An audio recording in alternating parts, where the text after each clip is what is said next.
दरअसल जाने अनजाने यहाँ पे रीत और राघव के बीच की दूरियां जो हैं अब बढ़ती जाएंगी। क्या है ना कि रीत अस्पताल से घर लौटी तो मानो उसके पैरों तले जमीन ही खिसक गई, क्योंकि उसने पाया कि उसका बच्चा तो घर में है ही नहीं।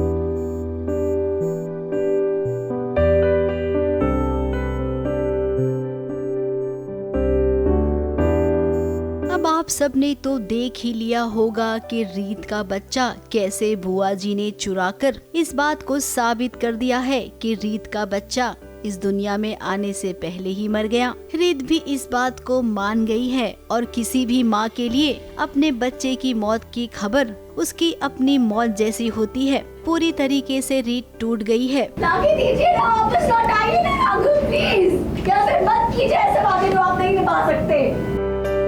मैंने कहा चुप हो जाइए। मैंने कहा चुप हो जाइए। और अब जब सब कुछ खत्म हो गया है तो आपको क्या लगता है कि आपके इन शब्दों से सब ठीक हो जाएगा? घर में वेलकम की तैयारी की गई थी रीत और आने वाले बच्चे की। देखिए कैसे पूरा कमरा रीत और राघव ने मिलकर सजाया था। आज वो ना केवल यादों के भरोसे जी रही है। इस कमरे का कोना कोना रीत को याद दिला रहा है अपने बच्चे की। तो बहुत सारी चीज़ें चल रही हैं अभी घर में, तो कुछ खुशी वाला बचा ही नहीं है। तो घर आते जैसे पीहू ने वो सब डेकोरेट किया हुआ था, तो अब वो बच्ची को भी क्या ही पता कि मतलब कि ये सब हो गया, उसको समझाए भी कैसे।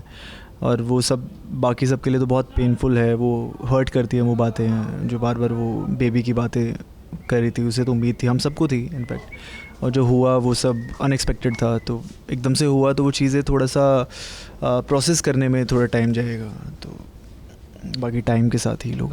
वहीं बुआ जी तो खुशियाँ मना रही है। अब बुआ जी ना बहुत खुश होती हैं जब जब रीत को तकलीफ होती है। उन्होंने पूरी कोशिश की कि रीत छल्ली छल्ली हो जाए। ये मेरा ही खेल था, मैं हर बात पे हर मोमेंट पे इनको एक तीर से बींधना चाहती हूँ ताकि इनका दिल छलनी हो जाए, छलनी। देखिए बुआ जी का कैरेक्टर ही वो है कि जले पे नमक कैसे छिड़कते हैं। उनके अलग अलग अंदाज में अलग अलग आइडियाज़ उनके पास आते रहते, पता नहीं कहाँ से। राघव रीत की ज़िंदगी में उथल पुथल मच गया है और वो लोग बहुत दुखी लग रहे हैं, पूरी फैमिली दुखी है।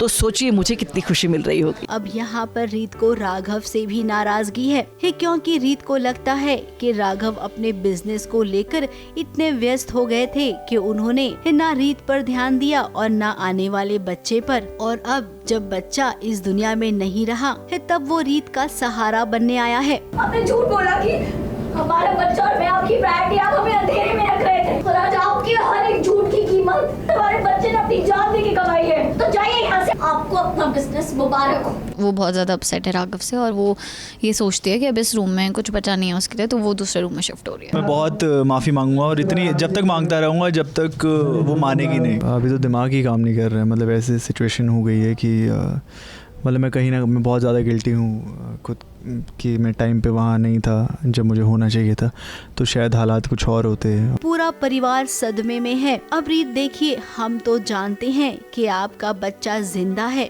बुआ जी ने केवल बच्चे की अदला बदली कर दी है। हाँ, उसे तो पता है कि शालिनी जी बुआ जी हमेशा से ये बात का डाउट रहा है, लेकिन वो साबित नहीं कर पा रही अभी भी।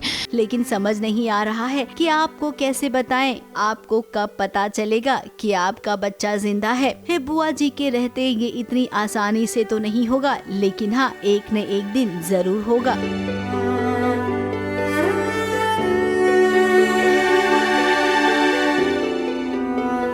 मुंबई से विशाल शर्मा के साथ एबीपी न्यूज रिपोर्ट।